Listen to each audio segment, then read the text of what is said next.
आज की कहानी सेम रीइंकार्नेशन से हटकर कुछ अलग होने वाली है। अगर आप लोग स्वैलोड स्टार एनिमे के फैन हो तो ये एनिमे यकीनन आपको बहुत पसंद आएगा, क्योंकि इस एनिमे का कॉन्सेप्ट काफी अलग है। ये कहानी है एक ऐसी दुनिया की जहाँ एंशिएंट गॉड्स लाइक लूसीफर, लोकी, पोसाइडन और बुरे डीमंस दुनिया में हाहाकार और तबाही लाने वापिस आ चुके हैं, जो कि इंसानियत के लिए सबसे बड़ा खतरा था। लेकिन उन हजारों डीमंस एंड गॉड के रास्ते में इंसानों का मसीहा लिनक्यू अकेला ही मौजूद है। लिनक्यू की पावर्स बेमिसाल थी, क्योंकि किंग्स ऑफ एंजल ने उसे इस काम के लिए चुना और अपनी पावर का वरदान लिनक्यू के हवाले कर दिया, ताकि वो इस दुनिया को बुरे डीमंस और गॉड से बचा सके।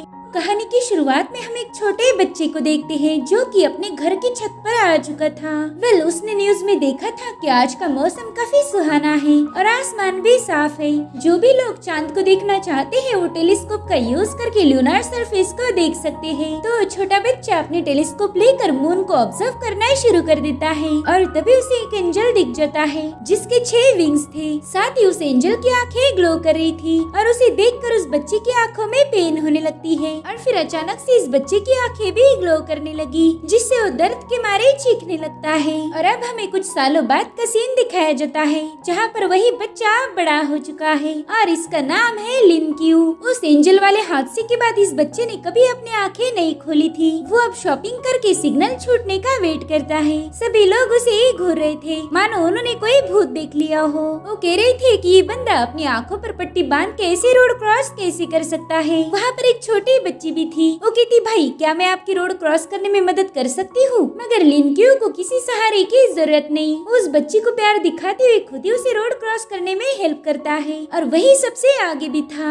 अगर उसकी आंखों पर पट्टी ना होती तो कोई ये जान भी नहीं पाता कि वो बंदा देख नहीं सकता है। लिनक्यू का कूल एटीट्यूड देखकर सभी लोग हैरान थे। एक शॉप पर 2 लड़कियाँ थी जो लिनक्यू को घूरने लगती है, तो वो शॉपकीपर उन्हें बताता है कि ये है लिनक्यू। ये जब छोटा था तब छत से गिर के इसकी सिर पर चोट लगी। अब लिनक्यू जिस एरिया से गुजर रहा था वहाँ के सभी लोग उसे जानते थे। उनका मानना था कि लिनक्यू ने कोई एंजल नहीं देखी, वो तो बस सिर पे गहरी चोट लगने की वजह से हेलुसिनेट कर रहा था। कुछ लोगों को लिनक्यू के साथ हमदर्दी थी क्योंकि उसके पेरेंट्स जिंदा नहीं है और उसकी आंटी ही उसकी देखभाल करती है। इधर लिनक्यू उन सब की बातें सुनते हुए आगे बढ़ रहा था और फाइनली वो घर पहुँच जाता है। उसकी आंटी कह रही थी कि तुम ये इतना सारा सामान क्यों लेके आए हो और ये ऑयल तो बहुत महंगे ब्रांड के हैं। जिस पर लिनक्यू बताता है कि ये तो मैंने गवर्नमेंट सब्सिडीज के पैसों से खरीदा है। मगर उसकी आंटी नहीं चाहती थी कि लिनक्यू अपने पैसों को ऐसे ही खर्च करे। वो कह रही थी कि वो पैसे तुम्हारे कॉलेज के लिए है, उनको ऐसा फालतू में जाया मत करना।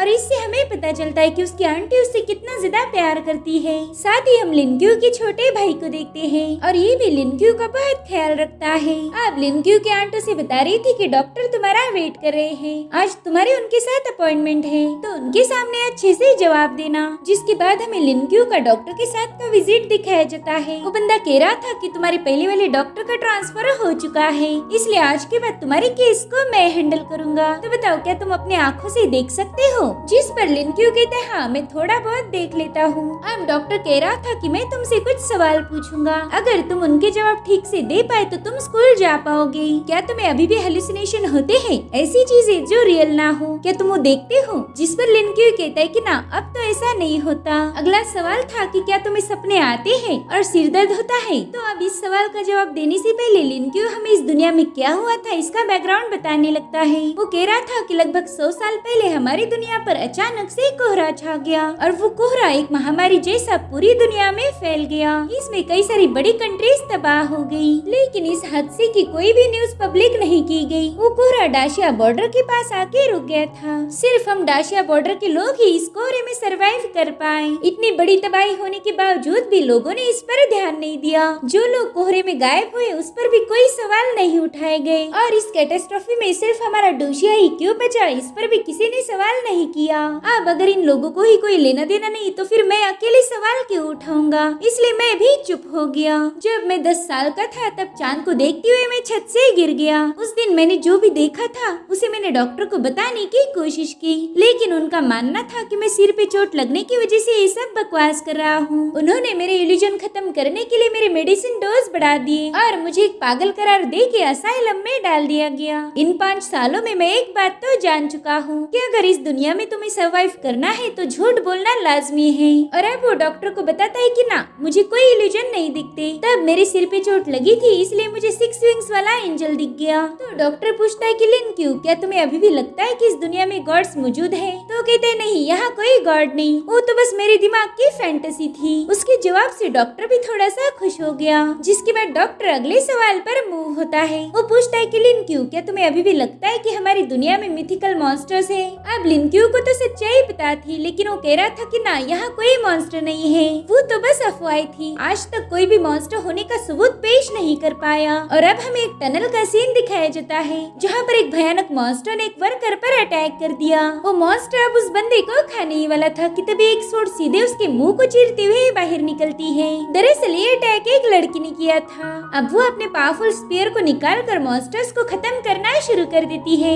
उसकी स्पीयर में एक अजीब सी पावर थी जिसकी मदद से वो बड़ी ही तेजी से 4-5 मॉन्स्टर को आराम से निपटा देती है। जिसके बाद वो अपने टीम को इन्फॉर्म करती है कि मैंने इस टनल को क्लियर कर दिया है। जिस पर उसके 2 साथी कह रहे थे कि हम टनल के वेस्ट में हैं, यहाँ का सब कुछ हम संभाल लेंगे। जिसके बाद उनमें से एक बंदा अपनी सिगरेट को लिट कर देता है, वही दूसरा अपनी पावर को एक्टिवेट कर रहा था। और अब वो दोनों भी बड़े ही कूल अंदाज में मॉन्स्टर्स को काटना शुरू कर देते हैं। अब इनके और भी कुछ साथी थे, उसमें से एक बंदे के पास तो मिसाइल लॉन्चर था और वो उसी से मॉन्स्टर को भून डालता है। अब उनकी एक साथी अपने कंट्रोल रूम में इन्फॉर्म करती है कि साउथ टनल की सिचुएशन बहुत खराब है, पता नहीं मेरा साथी लाओजैंग कहाँ पर है। और अब हमें लाओजैंग दिखाया जाता है जो कि कुछ मॉन्स्टर्स का पीछा कर रहा था, मगर वो मॉन्स्टर जंप लगाते हुए खाली पड़े मॉल में घुस जाते हैं। और लाओजैंग के पास तो कोई सुपरनेचुरल पावर थी ही नहीं जो फ्लाई करते हुए उनके पास पहुंच जाए, इसीलिए वो बेचारा सीढ़ियां देख के रोने लगता है। वही कंट्रोल रूम से उनका एक साथी सभी मॉन्स्टर को ट्रैक करके इन्हें मॉन्स्टर्स का लोकेशन भेज रहा था।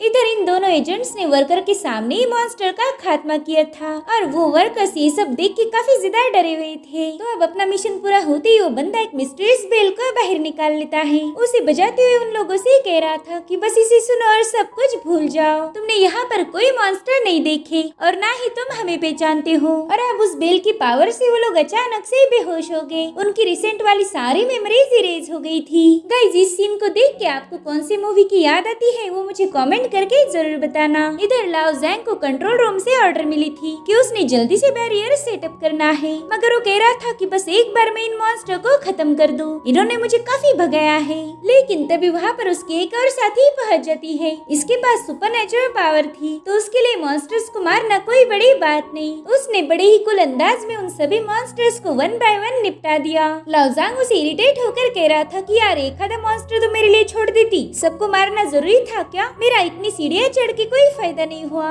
इधर डॉक्टर लिन क्यू के घर से वापस जा रहा था। लिन क्यू उसे इस अंदाज में बाय बोल रहा था मानो दोबारा से उसकी शक्ल ना देखना चाहता हो। अब डिनर करते वक्त ल्यूकिन अपने फैमिली को बताता है कि उसने डॉक्टर के एग्जाम को पास कर लिया और अब वो दोबारा से स्कूल जा पाएगा। लेकिन उसकी आंटी काफी ज्यादा परेशान थी, उन्हें डर था कि कहीं स्कूल के बच्चे लिन क्यू को बुली ना करें। लेकिन लिन क्यू उन्हें यकीन दिलाता है कि वो सब कुछ संभाल लेगा। जिसके बाद वो लोग लिन क्यू की नई लाइफ के लिए चीयर्स करते हैं। अब रात होने के बाद लिन क्यू अपने कमरे में आ जाता है। जिसके बाद वो अपनी आंखों पर की पट्टी हटाते हुए अपने भाई और आंट से माफी मांग रहा था। वो कह रहा था कि मैं अभी भी कुछ देख नहीं पाता, मेरी आंखें तो वैसी ही है जैसी 5 साल पहले थी। और अब उसे दोबारा से वही विजन दिखने लगते हैं जिनकी वजह से वो छत से नीचे गिर गया था। इनफैक्ट वो अभी भी इतना डरा हुआ था जितना वो उस दिन था। वो कहता है कि मेरे दिमाग में काफी सारे सवाल हैं, मैं जानना चाहता हूँ कि उस एंजल ने मेरी आंखों को क्यों जला दिया। साथ ही जब से मेरी आंखें बंद है तभी से मुझे एक अजीब सी परसेप्शन एबिलिटी मिल चुकी है। मैं अपनी आंखों पर पट्टी बांधने के बावजूद भी अपने आसपास का सब कुछ देख सकता हूँ और मेरे लिए ये एबिलिटी एक सुपरनेचुरल पावर से कम नहीं है। साथ ही मुझे उस डॉक्टर पर भी शक हो रहा, वो मुझे ऐसे सवाल पूछ रहा था जो कि मेडिकल रिपोर्ट में है ही नहीं। जिसके बाद लिन क्यू हमें उसके ड्रीम के बारे में बताने लगता है। वो कह रहा था कि मैं 5 सालों से बस एक ही सपना देखता आ रहा हूँ जिसमें मैं एक मिस्टीरियस बिल्डिंग की तरफ आगे बढ़ता हूँ जहाँ पर कई सारे मॉन्स्टर्स हैं। उस बिल्डिंग पर गॉड्स असाइलम लिखा गया है।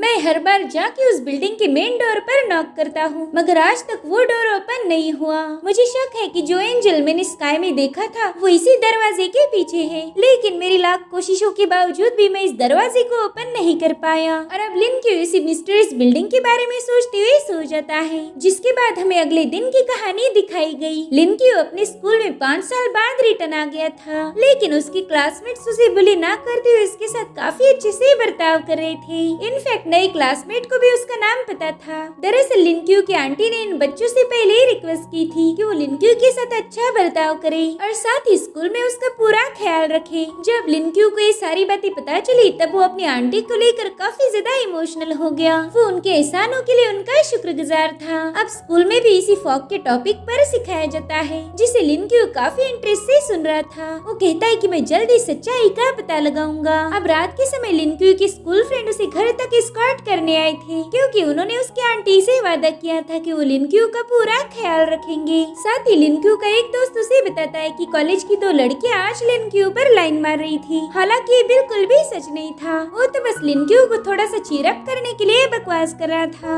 अब ये लोग लिनक्यू के घर की तरफ जा ही रहे थे कि तभी उन्हें अचानक से बदबू आना शुरू हो गई। वो बदबू इतनी बेकार थी कि जिस वजह से इन लोगों को उल्टियाँ होना शुरू हो जाती है और तभी उन्हें एक रोशनी के साथ एक बहुत ही खतरनाक मॉन्स्टर दिखने लगता है, जिसे देखकर ये सभी लोग काफी ज्यादा पैनिक हो गए। वहीं दूसरी तरफ हम लाओजेंग को देखते हैं, जो गेम खेलने में बिजी था। तभी उसे कंट्रोल रूम से मैसेज मिला कि कई सारे मॉन्स्टर्स साउथ की ओल्ड सिटी में जमा हो गए हैं, तुम्हें जाके उन्हें खत्म करना होगा। इसलिए लाओजेंग तुरंत ही अपनी कार को भगाते हुए सीधा ओल्ड टाउन की तरफ निकल पड़ा। गाइस, लाओजेंग जिस टीम का हिस्सा था उस टीम के बारे में हमें आगे चल के काफी सारी जानकारी मिलने वाली है। फिलहाल के लिए तो मैं आपको इतना बता सकती हूँ कि ये सिटी के प्रोटेक्टर है। इधर लिनक्यू के एक दोस्त ने उसे दूर पुश कर वहाँ से भागना शुरू कर दिया। जियांग नाम की लड़की तो मॉन्स्टर को देख के डर के मारे वहीं पर रुक गई और अब वो मॉन्स्टर उस पर हमला करने आने ही वाला था, लेकिन तभी लिनक्यू उस मॉन्स्टर के सामने खड़ा हो गया। वो अपने स्टिक की मदद से उस भयानक मॉन्स्टर के साथ फाइट कर रहा था, जिसे देखकर वो लड़की वहाँ से भागना शुरू कर देती है। इधर लिनक्यू भी उस मॉन्स्टर की ताकत के आगे फीका पड़ गया, इसलिए वो वहाँ से भागना शुरू कर देता है। वो मॉन्स्टर भी बड़ी तेजी से उसका पीछा कर रहा था। इसी दरमियान लिनक्यू गिर पड़ रहा था और तभी वो देखता है कि दूसरी साइड से भी एक मॉन्स्टर आ चुका है। वो मॉन्स्टर बड़े ही चाव से एक इंसान का हाथ खा रहा था। वो देखता है कि अब वो दूसरा मॉन्स्टर भी उसके पीछे आ चुका है, यानी कि अब वो दोनों मॉन्स्टर के बीच में फंसा हुआ था। वहीं दूसरी तरफ हम लाओजेंग को देखते हैं, जिसने ओल्ड टाउन के पास एक ट्रायंगुलर शेप का मार्क लगा दिया। साथ ही वो उस पर अपना ब्लड सैक्रिफाइस कर देता है, जिस वजह से वहाँ पर एक एयर स्पेस ओपन हो गई। एक रेड रोशनी सीधा आसमान की तरफ जा रही थी और अब उस रोशनी ने एक स्क्वायर बॉक्स बना दिया। ये बॉक्स उस पूरे एरिया को कवर कर रहा था जहाँ पर मॉन्स्टर्स ने अटैक किया है। इस बैरियर को बस इंसान ही क्रॉस कर सकते हैं, मॉन्स्टर इससे बाहर नहीं जा सकते। अब उस लोकेशन पर लाओजेंग के बाकी के साथी भी पहुंच जाते हैं। वो मॉन्स्टर्स का शिकार करने के लिए तैयार थे। इधर लिनक्यू उस मॉन्स्टर को चैलेंज करता है, या और मेरा मुकाबला करो। हालांकि उसकी पूरी तरह से फट चुकी थी और तभी वो लंबी जबान वाला मॉन्स्टर लिनक्यू पर उछल जाता है। लिनक्यू ने उसके मुंह में अपनी स्टिक फंसा दी थी।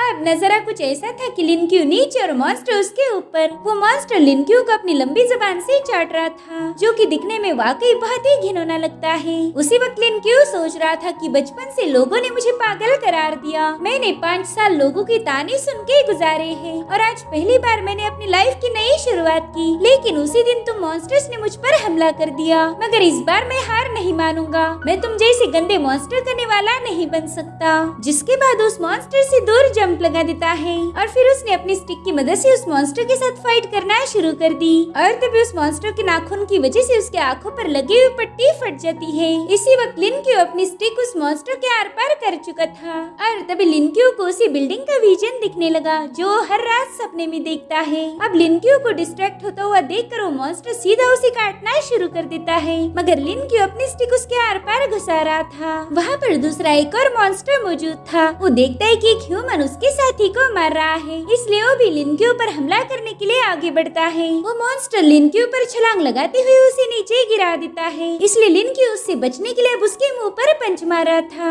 साथ ही वो अभी भी उस ड्रीम को महसूस करता है जहाँ पर उस बिल्डिंग के डोर पर लगी हुई कड़ी को जोर जोर से पीट रहा था। जितने जोर से वो डोर पीटता है उतनी ही जोर से वो मॉन्स्टर को भी हिट कर रहा था, मगर तब तक वहाँ पर और कुछ मॉन्स्टर पहुँच गए। वो लिनक्यू को बुरी तरह से काटना शुरू कर देते हैं। अब उन सभी ने उसका मुंह दबोच लिया था। अब लिनक्यू उन पर काउंटर अटैक भी नहीं कर सकता था, क्योंकि वो अभी भी उसी विजन में स्टक है। इधर ये मॉन्स्टर उसे जान जान से मारने ही वाले थे कि तभी उस बिल्डिंग का डोर ओपन हो गया और इसी वक्त हम आसमान में एक एंजल को देख पाते हैं जो कि लिनक्यू की फाइट को काफी अच्छे से ऑब्जर्व कर रहा था।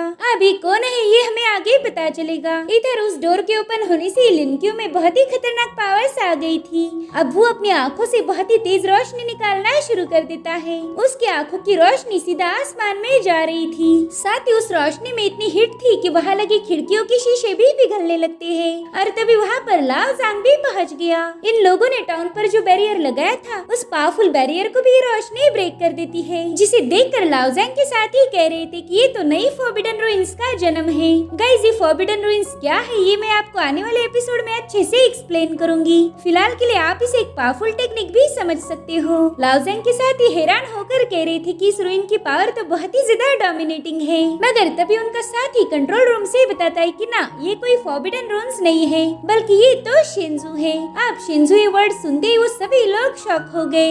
इधर लिनक्यू हवा में फ्लोट करते हुए अपनी जबरदस्त ऑरा से इन मॉन्स्टर्स को बंद कर रहा था। साथ ही उसकी पावर को केयरफुली ऑब्जर्व किया जा रहा था। वो डिवाइन थी, डोमिनेटिंग थी और साथ ही लिनक्यू की बॉडी से क्रिएशन की ब्रीदिंग भी फील हो रही थी। अब इन सारे साइन से वो एजेंट समझ जाते कि ये तो गॉड कोड 003 है और इस नंबर से वो लोग समझ जाते कि इस बंदे में किंग ऑफ एंजल्स, जिसे माइकल भी कहा जाता है, उसकी पावर्स आ चुकी है। और अब हम लिनक्यू के पीछे माइकल के रुद्र अवतार को भी देख पाते हैं। ये वही एंजल है जो लिनक्यू को 5 साल पहले आसमान में नजर आई थी। दरअसल लिनक्यू को किंग ऑफ एंजल्स माइकल ने अपना सक्सेसर चुन लिया था, यानी कि अब माइकल अपनी सारी पावर को लिनक्यू के साथ शेयर करेगा। इधर लिनक्यू देखता है कि उसने वो पूरी जगह अपनी एनर्जी से जला दी है। साथ ही उसकी बॉडी और आंखें भी ग्लो करने लगती है। उसे अब दोबारा से वही बिल्डिंग नजर आ रही थी और इस बार वो पूरी तरीके से ओपन है। वहाँ हमें 6 दरवाजे दिखाए गए जिन पर अलग अलग साइन बने हुए थे। दरअसल ये दरवाजे 6 अलग अलग गॉड को रिप्रेजेंट करते हैं। इधर 2 मॉन्स्टर्स अभी भी बचे हुए थे जिसमें से एक लिन के ऊपर जंप लगा देता है। लिनक्यू तो उसे बड़े ही खतरनाक अंदाज में घूर रहा था, जिसके बाद वो अपनी स्टिक से उस मॉन्स्टर के सिर पर अटैक कर देता है और इस हल्के से अटैक में वो मॉन्स्टर मारा गया। और तभी एक दूसरा मॉन्स्टर लिन के ऊपर जंप लगा देता है, लेकिन लिनक्यू नीचे झुकते हुए उसके अटैक से बच गया, जिसके बाद वो हवा में जंप लगा देता है। वो मॉन्स्टर उसे डर के मारे घूर रहा था क्योंकि इस बार लिनक्यू को माइकल जैसे 6 विंग्स भी आ गए थे और फिर लिनक्यू ने एक जबरदस्त अटैक के साथ उसका गेम ओवर कर दिया। उसने अपनी छड़ी से उस मॉन्स्टर की आंख निकाल दी थी। तब तक और मॉन्स्टर उसकी तरफ आगे बढ़ रहे थे जिन्हें वो बड़े ही खतरनाक अंदाज में मारता जा रहा था। माइकल की पावर मिलने से लिनक्यू अचानक से पावरफुल बन गया।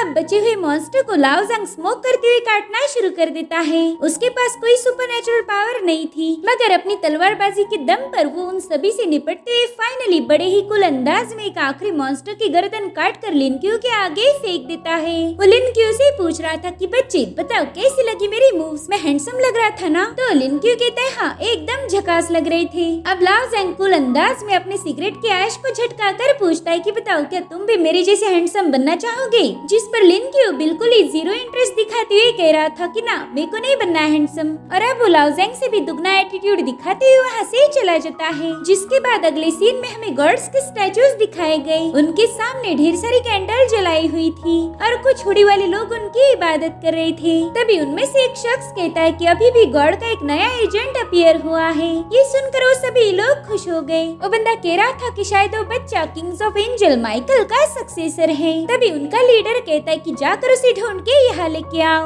अब ये लोग कौन थे और लिनक्यू को क्यों ढूंढना चाहते हैं, फिलहाल के लिए एक मिस्ट्री है। वही दूसरी तरफ हम एक बंदे को देखते हैं जो बड़ा सा कंटेनर लेके कहीं पर ड्राइव कर रहा था और तभी उसे एक कॉल आ गई। वो कहते हैं हाँ बड़े भाई, थोड़ी देर में शिपमेंट पहुँच जाएगा। दरअसल उस ट्रक में ढेर सारे मॉन्स्टर्स थे और ये बंदा उन्हें किसी लैब की तरफ ले जा रहा है। इधर लिनक्यू घर पहुँच गया था। उसका भाई उसके लिए काफी ज्यादा परेशान हो गया। वो कहता है भाई तुम इतनी लेट कैसे आ गए और तुम्हारी स्टिक कहाँ पर है? जिस पर लिनक्यू कहता है कि आज के बाद मैं एक नया एक्सपीरियंस करने वाला हूँ, इसलिए मैंने मेरी स्टिक फेंक दी। और अब वो जल्दी से अपने कमरे में जाकर दरवाजा बंद कर लेता है ताकि उसका भाई उसके फटे हुए कपड़े ना देखे। मगर जाओ चीन को फील हो रहा था कि लिनक्यू के साथ कुछ तो अजीब हुआ है। इधर लिनक्यू उसी असाइलम के बाहर पहुँच गया। अब वो दरवाजा उसके सामने धीरे धीरे ओपन हो रहा था। लिनक्यू ने वहाँ पर एंटर करते ही उस जगह का मैकेनिज्म एक्टिवेट हो हो गया, जिससे वो पूरा फ्लोर शेक हो रहा था। और अब लिन क्यू फाइनली उस जगह पर एंटर कर देता है।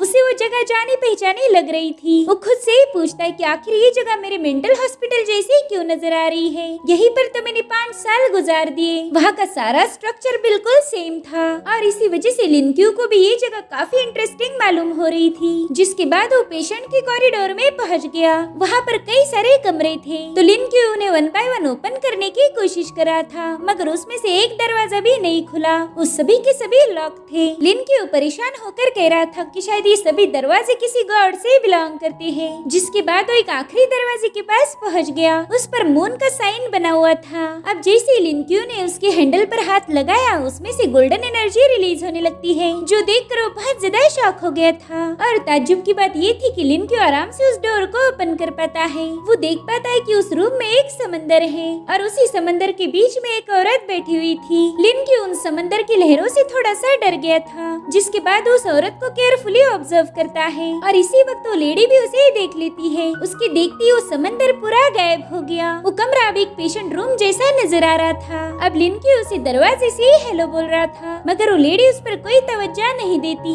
वो तो अपने ही ख्यालों में खोई हुई थी। इसलिए लिन क्यू कमरे में आगे बढ़ता है। अब उसका पाँव फ्लोर पर टच होते ही वो पूरा फ्लोर गोल्डन डिजाइन से भर गया था। साथ ही वहाँ पर कुछ इन्फॉर्मेशन लिखी गई, जिसमें मेंशन था कि इस पेशेंट का नाम निक्स है और इसकी दिमागी हालत बिल्कुल भी ठीक नहीं। अब वहाँ पर लिन क्यू के लिए एक मिशन भी दिया गया था कि अगर वो निक्स को 1%, 50% या फिर 100% ठीक कर पाया तो उसे निक्स की एबिलिटीज मिल जाएगी, यानी कि वो निक्स की पावर को भी यूज कर सकता था। दरअसल लिन क्यू ने इस गॉडेस के बारे में ग्रीक माइथोलॉजी में पढ़ा हुआ था कि 5 क्रिएटर गॉड में से एक है और इसे गॉडेस ऑफ द नाइट भी कहा जाता है। साथ ही इसे मदर ऑफ द गॉड्स के नाम से भी जाना जाता है और इस गॉडेस के पास मून की पावर थी। अब लिन क्यू को ये समझ नहीं आ रहा था कि ये रियल है या फिर एक छलावा, तो वो उसके पास जाकर हाय हेलो कहने की कोशिश करता है, मगर वो तो एकदम शांत थी। इसलिए लिन क्यू उसके करीब जाकर उसके कान में कहता है कि क्या आप मुझे सुन सकती हो, और ये आवाज सुनकर निक्स तुरंत ही रिस्पॉन्स करती है। मगर उसका ऐसा बर्ताव देखकर लिन क्यू बहुत ज्यादा डर गया था।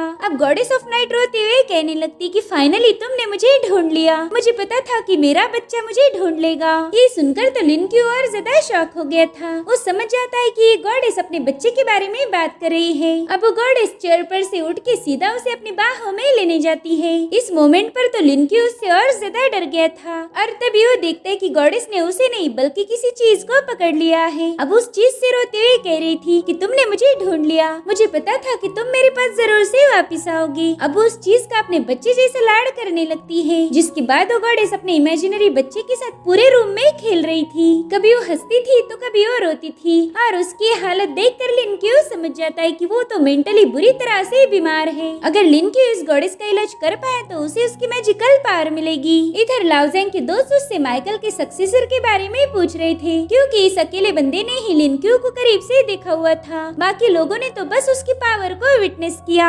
लाओजेंग उन्हें बता रहा था कि मैंने उस बच्चे से बात करने की कोशिश की, मगर वो तो मुझे ही तेवर दिखा के चला गया। खैर मुझे पता है कि वो बच्चा एक स्टूडेंट है, इसलिए कल ही मैं उसके स्कूल में जाने वाला हूँ। अब वहाँ जाके उससे सब कुछ डिस्कस करूँगा। तो अब अगले ही दिन वो लिन क्यू के स्कूल के सामने पहुँच गया। वो कह रहा था, बाप रे, इतने सारे बच्चे स्कूल में जाते हैं, मुझे तो बिलीव नहीं हो रहा। हम तो स्कूल के नाम पर बस इधर उधर खेलने जाया करते थे, मगर आजकल के बच्चे काफी ईमानदार हैं। और तभी एक छोटा बच्चा उसके सामने आकर रोने लगता है, तो लाओजेंग उसे संभालने में बिजी था और तभी उसके आंखों के सामने लिन क्यू वहाँ से निकल जाता है। दरअसल वो एक डॉक्टर के पास आ गया था। वो उसे बताता है कि मेरी दोस्त बीमार है। गॉडेस ऑफ नाइट ने जो भी हरकतें की थी लिन क्यू वो सारी डॉक्टर को बता देता है। वो तो एक फ्लावर वास को भी अपना बच्चा समझ रही थी। ये सब सुनने के बाद डॉक्टर ने उसे एक प्रिस्क्रिप्शन लिख के दिया, जिसके बाद वो लाइब्रेरी में आकर गॉडेस ऑफ नाइट की रिसर्च करता है। वो बस उसके बारे में ज्यादा से ज्यादा जानना चाहता था और इधर बेचारा लाओजेंग उसका इंतजार कर करके थक गया। वो तो अब रास्ते पर ही बैठ के खाना खाने लगता है, लेकिन लंच ब्रेक में भी उसे लिन क्यू का पता नहीं चला।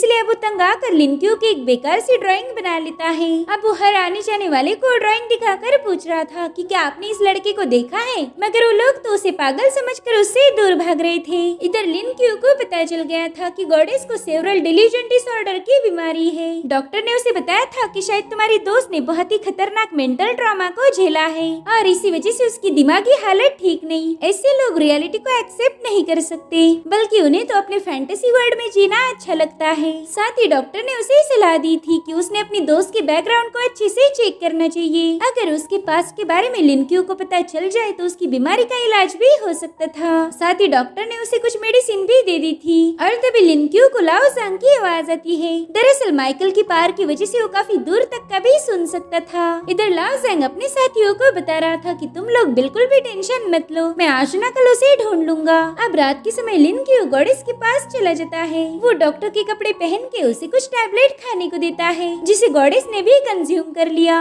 वो उस फ्लावर वास से कह रही थी कि तुम्हारा बड़ा भाई जरूर से वापस आएगा, वो तो बस कहीं पर खेलने गया है। जब वो वापस आए तब तुम खुद ही उसे सबक सिखाना। लेकिन तभी उस पर उन टैबलेट का असर होने लगता है। उसे रियलिटी समझ आ रही थी। वो रोते हुए कहने लगती कि अब 3000 साल बीत चुके हैं, लेकिन वो अभी भी वापस नहीं आया। लिनक्यू तो उसके दर्द को भी देख नहीं पा रहा था। उसे गॉडेस के लिए काफी ज्यादा बुरा लगने लगता है, इसलिए अब वही उसके पास जाकर उसे अपने गले लगा लेता है। साथ ही लिनक्यू ने उसे माँ कह के पुकारा था। वो कह रहा था कि माँ मैं वापस आ चुका हूँ। माँ ये लफ्ज सुनते ही गॉडेस रोना बंद कर देती है। वो अब लिनक्यू को गौर से देख रही थी और फिर थोड़ी देर में उसे अपने गले से लगा लेती है। वो रोते हुए कह रही थी कि फाइनली तुम वापस आ ही गए। उसे लग रहा था कि लिनक्यू उसका रियल सन है और तभी उसके आंखों से बहने वाले आंसू लिनक्यू की बॉडी पर जाके ग्लो करते हैं। एक मशीनरी आवाज लिनक्यू को बता रही थी कि गॉडेस की ट्रीटमेंट 3% हो चुकी है, यानी कि अब तुम अपना रिवॉर्ड ले सकते हो। मगर सच बताया जाए तो लिनक्यू ने ये सब रिवॉर्ड के लिए नहीं किया था, बल्कि उसे तो इस गॉडेस से हमदर्दी थी। अब उसके सामने एक विल आ जाता है। उस विल पर गॉडेस ऑफ नाइट की सारी डिवाइन एबिलिटीज थी। इनमें से कोई भी एक एबिलिटी रैंडमली लिनक्यू को मिल जाती है।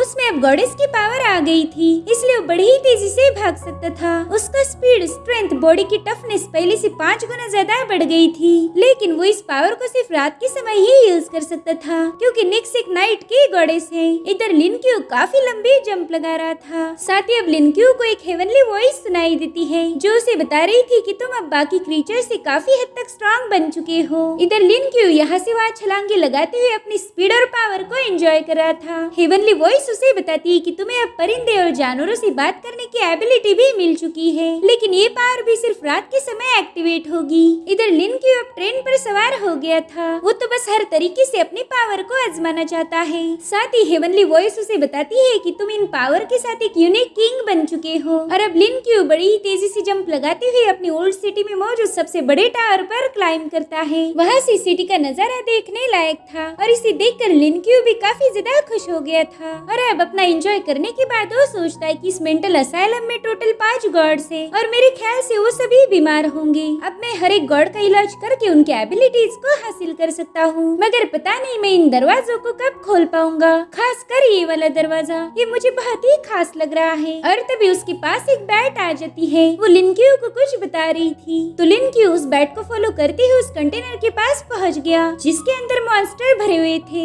वेल इस वक्त तो ड्राइवर हल्का होने गया था, तो लिनक्यू खुद ही उस ट्रक को चेक करने लगता है। उसे उस ट्रक में से अजीब सी आवाजें आ रही थी, तो तुरंत ही अपनी पावर्स को एक्टिवेट करते हुए उस कंटेनर के अंदर झांकने लगता है। उसमें उसे खतरनाक मॉन्स्टर नजर आए जो कि उस ट्रक पर हमला करके उससे बाहर आने की कोशिश करने लगते हैं। इधर वो ड्राइवर भी वापस आ गया था। वो देखता है कि एक बंदा उस ट्रक को ओपन करने की कोशिश कर रहा है। अब ये दोनों भी एक दूसरे को थोड़ी देर ऐसे ही देख रहे थे, जिसके बाद वो ड्राइवर कहता है कि तुम नाइट गार्ड हो ना। अब नाइट गार्ड ये लफ्ज लिनक्यू ने पहले बार सुना था, इसलिए वो भी कंफ्यूज होकर सोचता है कि आखिर ये बंदा मुझे नाइट गार्ड क्यों बुला रहा होगा। और तभी वहाँ रखे दूसरे कंटेनर को तोड़ते हुए मॉन्स्टर्स बाहर आना शुरू हो गए। अब इतने सारे मॉन्स्टर को देखकर उस ड्राइवर ने भी अपना वेपन बाहर निकाल लिया था। इधर लिनक्यू के पास एक लोहे का रॉड था। अब जैसे एक मॉन्स्टर उस पे कूदता है, उसने वो रॉड उसके आर पार कर दिया।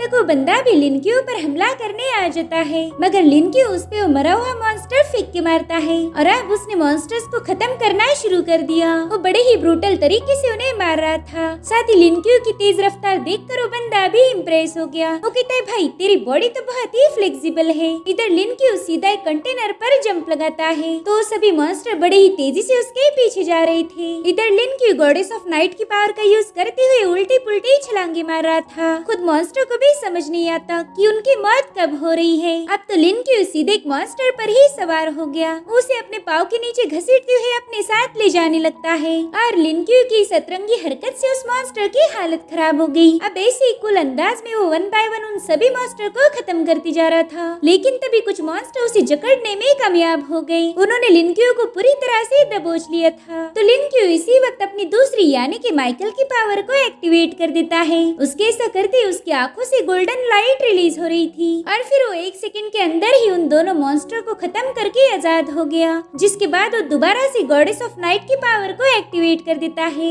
उसने बड़े ही कूल अंदाज में अपना रॉड एक मॉन्स्टर के आर पार कर दिया था, लेकिन वहाँ पर इन मिथिकल क्रिएचर की कुछ कमी नहीं थी। जितने मॉन्स्टर्स को खत्म कर रहा था उतनी दुगनी ही क्वांटिटी में वहाँ पर और मॉन्स्टर्स आ गए और इसी मौके का फायदा उठाते हुए उस ड्राइवर ने लिन क्यू पर एक कंटेनर से अटैक कर दिया, मगर लिन क्यू से टकरा कर वो कंटेनर ही टेढ़ा हो गया था। मगर अपना हीरो तो जैसा कि वैसा था, अब उस बंदे के पीछे पड़ जाता है। इसलिए वो बंदा भी अपने पावरफुल वेपन से लिन क्यू पर अटैक करना शुरू कर देता है, मगर उसका अटैक फेल हो गया और अब अटैक करने की बारी लिन क्यू की थी। वो जैसे ही उस बंदे को हिट करने जाता है उस बंदे ने अपना वेपन बीच मिलाया, तो इस क्लैश में लिन क्यू का अटैक पूरी तरह से डिस्ट्रॉय हो गया। साथ ही उसके वेपन के भी टुकड़े टुकड़े हो गए। इसलिए लिन क्यू अपनी स्पीड को काफी हद तक बढ़ाते हुए सीधे उन रॉड के पीसेस को कलेक्ट करना शुरू कर देता है। उसने कुछ ही सेकंड के अंदर उन सारे पीसेस को अपनी उंगलियों में फंसा लिया था, जिसके बाद वो एक ही अटैक में उन्हीं पीसेस को थ्रो करते हुए सारे मॉन्स्टर्स को निपटा चुका था। लिन क्यू की ये मूव देखकर तो उस बंदे को झटका लग गया। अब वो तुरंत ही वहाँ से भागना शुरू कर देता है, मगर उसने भागना शुरू ही किया था कि तब तक लिन क्यू ने बड़ी ही जल्दी जाकर उसे जमीन पर पटक दिया। अब वो उसे 2-3 पावरफुल मुक्कों से ही नॉकआउट कर देता है। अब लिन क्यू अपने आसपास चेक कर रहा था कि वहाँ पर कोई मॉन्स्टर तो नहीं बचा, मगर अब वहाँ पर सब कुछ खामोश था। जिसके बाद लिन क्यू उस बंदे को होश में लाने की कोशिश करता है, क्योंकि उसे जानना था कि आखिर इस बंदे ने उसे नाइट गार्ड क्यों बोला, मगर वो बंदा तो होश में आने के लिए तैयार ही नहीं था। साथ ही लिन क्यू को अब पुलिस की गाड़ी की आवाज भी आने लगती है, इसलिए वो तुरंत ही वहाँ से घर की तरफ निकल पड़ा। वो नहीं चाहता था कि उसे कोई वहाँ पर देख ले। जिसके बाद वो अपने ओल्ड सिटी में आ जाता है। अब वो एक जंप लगाने ही वाला था कि तभी उसका पाँव फिसल के वो सीधा बिल्डिंग से नीचे गिरने लगता है। वहीं पर हम ढेर सारे सिगरेट के थुट्टे देखते हैं जो कि लाओ ज़ैंग ने एक ही रात में खत्म कर दिए थे, और अब वो अपना आखिरी सिगरेट जलाने ही वाला था कि तभी लिन क्यू सीधा उसके बाहों में आके गिर जाता है। लाओ ज़ैंग तो लिन क्यू को देखकर बहुत ज्यादा शॉक हो गया। जिसे वो इधर उधर ढूंढ रहा था वो बंदा खुद ही उसके बाहों में आके गिर गया। वो कहता है बच्चे तुम एक नंबर के शैतान हो, तुम्हारे इंतजार में तो मेरी हालत खराब हो गई और अब मैं तुम्हें नहीं जाने दूंगा। जिसके बाद वो लिन क्यू को सीधा अपने कंधे पर टांग के अपने साथ ले जाने लगता है। वो कह रहा था कि तुम्हारे इंतजार में मैं इस गली के चक्कर लगा रहा था और यहाँ की लड़कियों को लग रहा था कि मैं उन पे लाइन मारने वाला थरकी इंसान हूँ। पता नहीं उन लड़कियों ने मुझे कितनी ही गालियाँ दी होंगी और इसके लिए बस तुम ही जिम्मेदार हो। जिसके बाद वो लिन क्यू को लेकर एक होटल के पास पहुँच जाता है। इस होटल को देख के लिन क्यू समझ गया कि ये जगह ठीक नहीं है। यूजुअली लोग यहाँ पर अपने लवर के साथ आते हैं, मगर लाओ ज़ैंग एक बंदे को लेकर आ गया और ये देख के वहाँ के लोग भी शॉक हो गए। अब लाओ ज़ैंग वहाँ पर एक रूम लेके तुरंत ही उसके अंदर कुंडी लगा लेता है। जिसके बाद उसने अपनी स्मोक करना शुरू कर दी। वो पूछता है कि बताओ क्या तुमने कभी माइकल को आमने सामने देखा है, मगर लिन क्यू तो बस उस रूम को ऑब्जर्व कर रहा था। वो रूम किसी हनीमून स्वीट से कम नहीं थी। वहाँ पर रोज पेटल्स, हैंडकफ्स और काफी अजीब किस्म का घोड़ा रखा था। ये सारी चीजें लिन क्यू ने पहली बार देखी थी। इधर लाओ ज़ैंग पूछता है कि बताओ माइकल तुम्हें क्यों ढूंढ रहा था, अगर तुम्हारी उसके साथ मुलाकात हुई है तो ये भी बताओ कि उसने तुम्हें क्या बातें बताई, और हाँ मैं ये भी जानना चाहता हूँ कि उसने तुम्हें कौन सी पावर दी है। जिस पर लिन क्यू कह रहा था कि तुम्हारे पास तो ढेर सारे सवाल है और अब वो उसी घोड़े पर बैठ जाता है। वो लाओ जांग से कहता है कि इस दुनिया में गॉड्स है। क्यों, सही कहा ना मैंने। और अब वो उसी घोड़े पर आगे पीछे मूव होते हुए लाओ जांग को देखने लगता है। लाओ जांग कह रहा था यहाँ पर गॉड्स है, मगर सबके सब नहीं। देखो 1920 में हमारी दुनिया पर कोहरा छा गया और उसी ने डाशिया को रेगिस्तान में बदल दिया। और फिर इसी के 2 साल बाद मेरी ऑर्गेनाइजेशन ने पहली बार एक मिथिकल क्रिएचर को देखा। उसका नाम था केओस ड्रैगन और वो एक बहुत ही विशाल ड्रैगन था। और फिर इस इंसिडेंट के बाद ही कई सारे लेजेंडरी गॉड्स भी हमें देखने को मिले, जैसे कि 6 विंग्स वाला एंजल माइकल। उसे हमने उसकी पावर के अकॉर्डिंग गॉड नंबर 003 नाम दिया है। उसने तो एक वोल्केनो को अपनी सोड के एक ही स्लैश में स्प्लिट किया था और उसी वोल्केनो के अंदर एक और गॉड सील्ड था जिसे हमने 004 नाम दिया है। और ये था लूसीफर, जिसे हम फॉलन एंजल के नाम से भी जानते हैं। ये सारी बातें लिनक्यू को काफी ज्यादा इंटरेस्टिंग लग रही थी।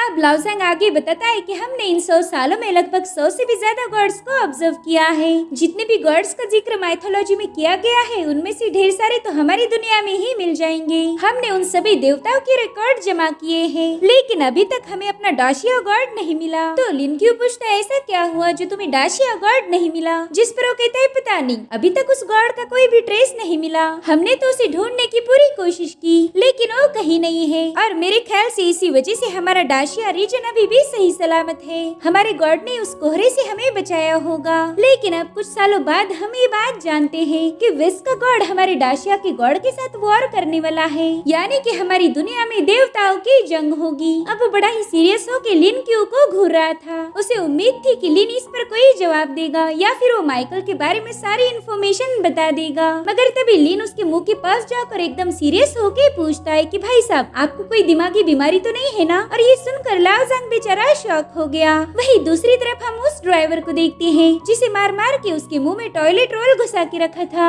अब वहाँ पर लाओ जांग की टीम के लोग पहुँच गए। उन्हें देखकर तो वो बंदा और ज्यादा डर गया था। वो कह रहा था कि पहले एक नाइट गार्ड मुझे काफी ज्यादा पीट के गया है, अब प्लीज आप मुझे कुछ मत करना। वो लोग देखते कि वहाँ पर ढेर सारे मॉन्स्टर्स को एक छोटे स्कूल के बच्चे ने मार दिया है और इस बात से नाइट गार्ड में खलबली मच गई थी। और इसी के साथ ये एपिसोड यहीं पर एंड हो जाता है। गाइस अगर आपको ये वीडियो पसंद आया हो तो प्लीज एक लाइक और कमेंट जरूर कर देना। Thank you so much for watching. Bye bye, take care.